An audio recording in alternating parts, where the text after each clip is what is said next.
എല്ലാവർക്കും നമസ്കാരം. പാചകത്തിലേക്ക് എല്ലാവർക്കും സ്വാഗതം. ഇന്ന് കുട്ടികൾക്കും മുതിർന്നവർക്കും ഒക്കെ ഒരേപോലെ ഇഷ്ടപ്പെടുന്ന ചിക്കൻ നൂഡിൽസിൻ്റെ റെസിപ്പിയാണ് കാണാൻ പോകുന്നത്. ഡിന്നറിനോ അല്ലെങ്കിൽ ഒരു വീക്കെൻഡ് മീലായിട്ടൊക്കെ ഉണ്ടാക്കാൻ പറ്റിയ നല്ലൊരു വിഭവമാണ്. എല്ലാവർക്കും ഇഷ്ടപ്പെടുന്ന രുചിയിൽ ഏറ്റവും സിമ്പിളായിട്ട് ഇത് എങ്ങനെ വീട്ടിലുണ്ടാക്കാൻ നമുക്ക് നോക്കാം. ഇതിനായിട്ട് 250 ഗ്രാം ചിക്കൻ എടുത്തിട്ടുണ്ട്. ബോൺലെസ് ചിക്കനാണ് വേണ്ടത്. അത് കനം കുറഞ്ഞ് നീളത്തിലുള്ള പീസസ് ആയിട്ട് മുറിച്ചെടുക്കണം. പിന്നെ കുറച്ച് വെജിറ്റബിൾസ് അരിഞ്ഞ് വെച്ചിട്ടുണ്ട്. ഒരു ചെറിയ ക്യാരറ്റ്, ഇതേപോലെ നീളത്തിൽ കനം കുറച്ച് അരിഞ്ഞെടുക്കണം. പിന്നെ ക്യാപ്സിക്കം ഒരു ചെറുത്, സ്പ്രിംഗ് ഒനിയൻ, ഒരു ചെറിയ കഷ്ണം ക്യാബേജ്, മീഡിയം സൈസിലുള്ള ഒരു സവാള, പിന്നെ പൊടിയായിട്ട് അരിഞ്ഞിട്ടുള്ള വെളുത്തുള്ളി 2 ടേബിൾ സ്പൂൺ. ഇത് സ്പ്രിംഗ് ഒനിയൻ്റെ വൈറ്റ് പാർട്ട് മാത്രമായിട്ട് അരിഞ്ഞെടുത്ത് വെച്ചിരിക്കുന്നതാണ്. ഇനി ഒരു ചെറിയ ബൗൾ എടുക്കാം. ഇതിലേക്ക് 1 table spoon soya sauce, 1.5 table spoon red chilli sauce,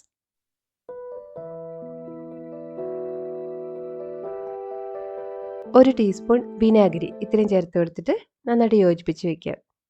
ഇനി നമ്മൾ അടുപ്പിൽ വെച്ച് ചെയ്യുമ്പം എല്ലാം ഹൈ ഫ്ലെയിമിൽ വേഗം ചെയ്യേണ്ട കാര്യങ്ങളാണ്. അപ്പം നമ്മൾ ആദ്യം സോസൊക്കെ ഇതുപോലെ മിക്സ് ചെയ്ത് വെക്കുകയാണെങ്കിൽ കൂടുതൽ എളുപ്പമായിരിക്കും നമുക്ക് ചെയ്യാനായിട്ട്. നൂഡിൽസ് നിങ്ങൾക്ക് ഫ്രഷ് ആയിട്ടുള്ളതോ അല്ലെങ്കിൽ റെഡിമെയ്ഡ് ആയിട്ടുള്ളതോ ഉപയോഗിക്കാം. ഞാനിവിടെ 150 ഗ്രാം നൂഡിൽസാണ് ഉപയോഗിക്കുന്നത്. ഈ അളവിൽ കാണിക്കുന്നത് ഒരു 3 പേർക്ക് കഴിക്കാൻ പറ്റിയ അളവിലുള്ള ഒരു നൂഡിൽസ് റെസിപ്പിയാണ്. ആദ്യം തന്നെ നമുക്ക് നൂഡിൽസ് വേവിച്ചെടുക്കാം. അപ്പം നന്നായിട്ട് തിളച്ച വെള്ളത്തിലേക്കാണ് നമ്മൾ നൂഡിൽസ് ഇട്ട് കൊടുക്കേണ്ടത്. ഒരു 2.5 ലിറ്ററോളം വെള്ളം ഞാനിവിടെ തിളപ്പിക്കുന്നുണ്ട്. വെള്ളം നന്നായി തിളച്ച് വന്നു കഴിയുമ്പോൾ അതിലേക്ക് 1 ടേബിൾ സ്പൂൺ ഉപ്പ് ചേർത്ത് കൊടുക്കുക. ഇതിലേക്ക് നൂഡിൽസ് ചേർത്ത് കൊടുക്കാം. ഞാൻ പറഞ്ഞ പോലെ നിങ്ങൾക്ക് ഫ്രഷ് ആയിട്ടുള്ള നൂഡിൽസ് വേണമെങ്കിൽ ഉപയോഗിക്കാം. അതാകുമ്പോൾ ഒന്നുകൂടി ടേസ്റ്റി ആയിരിക്കും. ഫ്രഷ് ആയിട്ടുള്ള നൂഡിൽസ് എങ്ങനെ ഉണ്ടാക്കുക എന്നുള്ള വീഡിയോ ഞാൻ നേരത്തെ അപ്ലോഡ് ചെയ്തിട്ടുള്ളതാണ്. അത് നിങ്ങൾക്ക് കാണുന്നുണ്ടെങ്കിൽ താഴെ ഡിസ്ക്രിപ്ഷൻ ബോക്സിൽ അതിൻ്റെ ലിങ്ക് കൊടുത്തേക്കാം. നൂഡിൽസ് നമ്മൾ വേവിക്കുമ്പോൾ അതൊരിക്കലും ഓവറായിട്ട് കുക്കായി പോകരുത്. ഒരു കറക്റ്റ് പാകത്തിന് തന്നെ വെന്ത് കിട്ടുമ്പോഴാണ് നൂഡിൽസ് നന്നാവുള്ളൂ. ഓരോ പാക്കറ്റിലും അതിൻ്റെ ഇൻസ്ട്രക്ഷൻ ഉണ്ടാവും അത് എങ്ങനെയാണ് വേവിക്കേണ്ടതെന്നുള്ളത്. ഇത് 7 മിനിറ്റ് വേവിക്കാനാണ് എൻ്റെ പാക്കറ്റിലുള്ളത്. അപ്പോൾ 7 മിനിറ്റ് ഇതുപോലെ നന്നായിട്ട് തിളപ്പിച്ചെടുക്കുക. ഇത് ഇടയ്ക്കൊന്ന് ഇളക്കി കൊടുക്കാൻ വേണം. എന്ന് കടിച്ച് നോക്കുമ്പോൾ നമുക്ക് മനസ്സിലാകും അത് പാകത്തിന് വെന്തിട്ടുണ്ടോ എന്നുള്ളത്. നമ്മൾ കടിക്കുമ്പോൾ നമുക്ക് ഒന്ന് കടിക്കാനായിട്ട് കിട്ടണം. കൂടുതലങ്ങ് സോഫ്റ്റ് ആകരുത്. ഇതിപ്പോൾ ഇവിടെ പാകമായിട്ടുണ്ട്. ഇനി ഇത് വെള്ളത്തിൽ നിന്ന് ഊറ്റി മാറ്റി വയ്ക്കുക. എന്നിട്ട് ഇതിൻ്റെ മുകളിലേക്ക് കുറച്ച് വെള്ളം ഒഴിച്ചു കൊടുക്കണം, തണുത്ത വെള്ളം. പിന്നെ ഇത് ചൂടിലിരുന്ന് ഒന്നുകൂടി അങ്ങ് കുക്കാതിരിക്കാൻ വേണ്ടിയിട്ടാണ് അങ്ങനെ ചെയ്യുന്നത്. എന്നിട്ട് ഇത് നന്നായിട്ടൊന്ന് കുടഞ്ഞ് ഇതിലെ വെള്ളം ഒന്ന് കളഞ്ഞെടുക്കുക. ഒട്ടി പിടിക്കാത്ത നല്ല നൂഡിൽസ് ആയിട്ട് ഇവിടെ റെഡി ആയിട്ടുണ്ട്. ഇനി ഈ ചിക്കനിലേക്ക് 1/2 ടീസ്പൂൺ ഉപ്പ്, 1/2 ടീസ്പൂൺ കുരുമുളക് പൊടി, 1 ടീസ്പൂൺ വിനാഗിരി, 1.5 ടേബിൾ സ്പൂൺ കോൺഫ്ലവർ, പിന്നെ ഒരു ചെറിയ മുട്ട ബീറ്റ് ചെയ്തിട്ട് അതിൻ്റെ പകുതി ഇത്രയും ചേർത്ത് കൊടുക്കുക. നമുക്കിത് ഫ്രൈ ചെയ്തെടുക്കാനുള്ളതാണ്. അപ്പോൾ നമ്മൾ ഫ്രൈ ചെയ്യുമ്പോൾ ചിക്കൻ നല്ല ജ്യൂസി ആയിട്ടിരിക്കാൻ വേണ്ടിയിട്ടാണ് ഇതുപോലൊരു കോൺഫ്ലവറും പിന്നെ മുട്ടയും കൊണ്ടൊരു കോട്ടിങ് കൊടുക്കുന്നത്. നന്നായിട്ട് യോജിപ്പിച്ചെടുക്കുക. ഇനി ഒരു പാൻ അടുപ്പത്ത് വെച്ച് ചൂടാക്കുക. ഇതിലേക്ക് ഒരു 2 ടീസ്പൂണോളം എണ്ണ ഒഴിച്ച് കൊടുക്കുക. ഞാനിവിടെ നല്ലെണ്ണയാണ് ഉപയോഗിക്കുന്നത്. നിങ്ങൾക്ക് ഇഷ്ടമുള്ള ഏത് എണ്ണ വേണമെങ്കിലും ഉപയോഗിക്കാം. നല്ലെണ്ണ ഉപയോഗിക്കുമ്പോഴും നല്ലൊരു രുചി തന്നെയാണ് നൂഡിൽസിന് കിട്ടുന്നത്. എണ്ണ നന്നായി ചൂടായി വന്നു കഴിഞ്ഞാൽ ഇതിലേക്ക് 2 മുട്ട ഒഴിച്ച് കൊടുക്കുക. മീഡിയം ഹൈ ഫ്ലെയിമിൽ ഇത് ചിക്കിയെടുക്കുക ഇതുപോലെ. ഈ മുട്ട ഓവറായിട്ട് കുക്കായി പോകരുത്. ഇനി ഇതിലേക്ക് കുറച്ച് കുരുമുളക് പൊടിയും ആവശ്യത്തിനുള്ള ഉപ്പും ചേർത്ത് കൊടുത്ത് നന്നായിട്ട് സ്ക്രാമ്പിൾ ചെയ്തെടുക്കുക. ഇനി ഇത് വേറൊരു പാത്രത്തിലേക്ക് മാറ്റി വയ്ക്കാം. ഇനി ഇതേ പാനിലേക്ക് കുറച്ചുകൂടി കൂടുതൽ എണ്ണ ഒഴിക്കാം. നല്ലെണ്ണ തന്നെയാണ് എടുക്കുന്നത്. ഇതിലേക്ക് നമ്മൾ ആ പുരട്ടി വെച്ചിട്ടുള്ള ചിക്കൻ പീസസ് ഇട്ട് കൊടുക്കുക. എന്നിട്ട് ഇത് ജസ്റ്റ് ഒന്ന് കുക്കായി വരുന്ന അത്രയും നേരം ഫ്രൈ ചെയ്തെടുക്കുക. ഒരു വശം കുക്കായി കഴിയുമ്പം ഇത് തിരിച്ചിട്ട് കൊടുക്കണം. ഒരു 6-7 മിനിറ്റ് കൊണ്ട് ഇത് പാകത്തിനായി കിട്ടും. അപ്പോൾ അതുകൊണ്ടാണ് നമ്മൾ ഇത് കുറച്ച് തിൻ ആയിട്ടുള്ള സ്ട്രിപ്സ് ആയിട്ട് മുറിച്ചെടുക്കണമെന്ന് പറയുന്നത്. കൂടുതൽ കട്ടിയുള്ള പീസസ് ആണെങ്കിൽ ഇത് കുക്കായി വരാനായിട്ട് കൂടുതൽ സമയം വേണ്ടി വരും. ഇതിപ്പോൾ പാകമായിട്ടുണ്ട്. ഇത് മാറ്റി വയ്ക്കാം.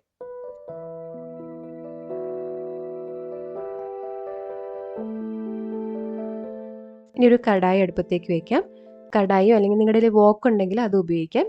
തീ ഹൈ ഫ്ലെയിമിൽ തന്നെ വയ്ക്കാം. പാത്രം നന്നായി ചൂടായി വന്നു കഴിയുമ്പോൾ 2 ടേബിൾ സ്പൂൺ നല്ലെണ്ണ ഒഴിച്ചു കൊടുക്കാം. നല്ലെണ്ണയോ അല്ലെങ്കിൽ നിങ്ങൾക്ക് ഇഷ്ടമുള്ള ഏതെങ്കിലും എണ്ണ ഒഴിച്ചു കൊടുക്കുക. ഇനിയുള്ള എല്ലാ കാര്യങ്ങളും നമ്മൾ ഹൈ ഫ്ലെയിമിൽ തന്നെയാണ് ചെയ്യുന്നത്. അതുകൊണ്ടാണ് നമ്മൾ ആദ്യം തന്നെ എല്ലാം റെഡിയാക്കി വെക്കണം എന്ന് പറയുന്നത്. ഇതിലേക്ക് അരിഞ്ഞു വെച്ചിട്ടുള്ള സവാള ചേർത്ത് കൊടുത്ത് 1 മിനിറ്റോളം ഒന്ന് വഴറ്റി കൊടുക്കുക.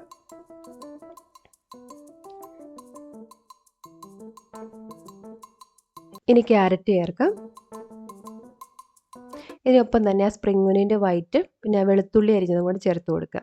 ഇത് 1 മിനിറ്റ് ഒന്ന് വഴറ്റിയെടുക്കണം.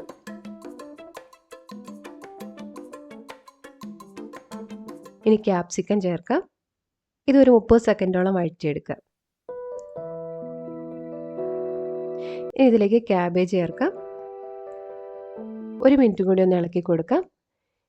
ഇനി ഹൈ ഫ്ലെയിമിൽ ഇത് കുക്ക് ചെയ്യുമ്പോൾ ഈ പച്ചക്കറികളുടെ ഒന്നും കളർ അധികം നഷ്ടപ്പെടാതെ നമുക്ക് ഇത് ഉണ്ടാക്കിയെടുക്കാൻ പറ്റും.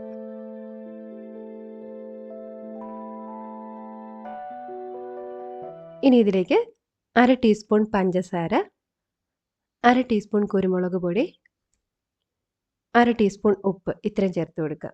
ഉപ്പും കുരുമുളക് പൊടിയൊക്കെ ഓരോരുത്തരുടെയും ടേസ്റ്റ് അനുസരിച്ച് വേണം ചേർത്ത് കൊടുക്കാൻ.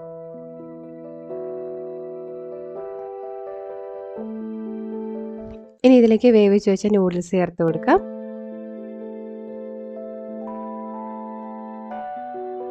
ഇനി ആ സോസിൻ്റെ മിക്സ് കൂടി ചേർത്ത് കൊടുക്കുക. ആ സോസ് എല്ലായിടത്തും ആവുന്ന പോലെ നന്നായിട്ട് യോജിപ്പിക്കുക. പിന്നെ ഇത് ഇളക്കുമ്പം നൂഡിൽസ് അധികം പൊട്ടിപ്പോകാതെ ഇളക്കിയെടുക്കാനായിട്ട് ശ്രദ്ധിക്കുക. ഇനി ആദ്യം ഫ്രൈ ചെയ്ത് വെച്ചിട്ടുള്ള ചിക്കനും സ്ക്രാമ്പിൾഡ് എഗ്ഗും കൂടി ചേർത്ത് കൊടുക്കാം. നന്നായിട്ട് യോജിപ്പിക്കുക. ഒരു 1-2 മിനിറ്റോളം ഹൈ ഫ്ലെയിമിൽ ഇതിങ്ങനെ ഇളക്കി കൊടുക്കുക. ആ നൂഡിൽസിലേക്കും ചിക്കനിലേക്കും ക്യാപ്സിക്കും പിന്നെ സ്പ്രിംഗ് ഒനിയൻ അതിൻ്റെയൊക്കെ ഒരു ഫ്ലേവർ പിടിച്ചു കിട്ടിയ സമയം കൊണ്ട് ഇനി ഇതിൻ്റെ മുകളിലായിട്ട് സ്പ്രിംഗ് ഒനിയൻ ചേർത്ത് കൊടുക്കുക. ഇപ്പോൾ നമ്മുടെ നല്ല രുചിയുള്ള ചിക്കൻ നൂഡിൽസ് റെഡി ആയിട്ടുണ്ട്. ചിക്കൻ നൂഡിൽസ് തന്നെ പല വേരിയേഷനും ചെയ്തെടുക്കാൻ പറ്റും. പിന്നെ നമ്മൾ വീട്ടിലുണ്ടാക്കുമ്പോൾ അത് റെസ്റ്റോറൻറ്റ് സ്റ്റൈലിലുള്ള ആ ഒരു സ്മോക്കി ഫ്ലേവറൊന്നും കിട്ടിയില്ലെങ്കിലും ഇതെല്ലാവർക്കും ഇഷ്ടപ്പെടുന്ന ഒരു രുചി തന്നെയാണ്. നിങ്ങൾ ഇതുപോലെ തന്നെയാണോ ട്രൈ ചെയ്യാറുള്ളതെന്നുള്ള കമൻസിലൂടെ ഒന്ന് പറയണേ. ഇനി വേറെ രീതിയിലാണ് നിങ്ങൾ ചെയ്യാറുള്ളതെങ്കിൽ അതും കമൻസിലൂടെ ഒന്ന് അറിയിക്കണം. ഇതൊരു സെർവിങ് ഡിഷിലേക്ക് മാറ്റി നമുക്ക് വിളമ്പാം. ഞാൻ പറഞ്ഞ പോലെ 3 പേർക്ക് കഴിക്കാൻ പറ്റുന്ന ഒരളവിലാണ്. കുട്ടികളൊക്കെ ആണെങ്കിൽ 4 പേർക്കൊക്കെ കഴിക്കുക. നിങ്ങൾ ട്രൈ ചെയ്ത് നോക്കിയിട്ട് നിങ്ങളുടെ ഫീഡ്ബാക്ക് അറിയിക്കണം. കമൻസൊക്കെ വായിക്കുമ്പോൾ ഒരുപാട് സന്തോഷം തോന്നാറുണ്ട്. പിന്നെ ഈ റെസിപ്പി നൂഡിൽസ് ഇഷ്ടപ്പെടുന്ന മറ്റുള്ളവർക്കും കൂടി ഒന്ന് ഷെയർ ചെയ്ത് കൊടുക്കാനും മറക്കരുത്. ഈ ചാനൽ നിങ്ങൾ ആദ്യമായിട്ട് കാണുവാണെങ്കിൽ ഒന്ന് സബ്സ്ക്രൈബ് ചെയ്യാൻ മറക്കല്ലേ. സബ്സ്ക്രൈബ് ചെയ്യുമ്പോൾ അപ്പോൾ ഉള്ള ബെല്ലൈക്കനും കൂടി ഒന്ന് പ്രസ് ചെയ്യുമ്പോഴാണ് ഞാനിടുന്ന വീഡിയോസിൻ്റെ നോട്ടിഫിക്കേഷൻ നിങ്ങൾക്ക് കിട്ടുള്ളൂ. വീണ്ടും നമുക്ക് നല്ലൊരു റെസിപ്പിയായിട്ട് കാണാം. അതുവരെ നന്ദി, നമസ്കാരം.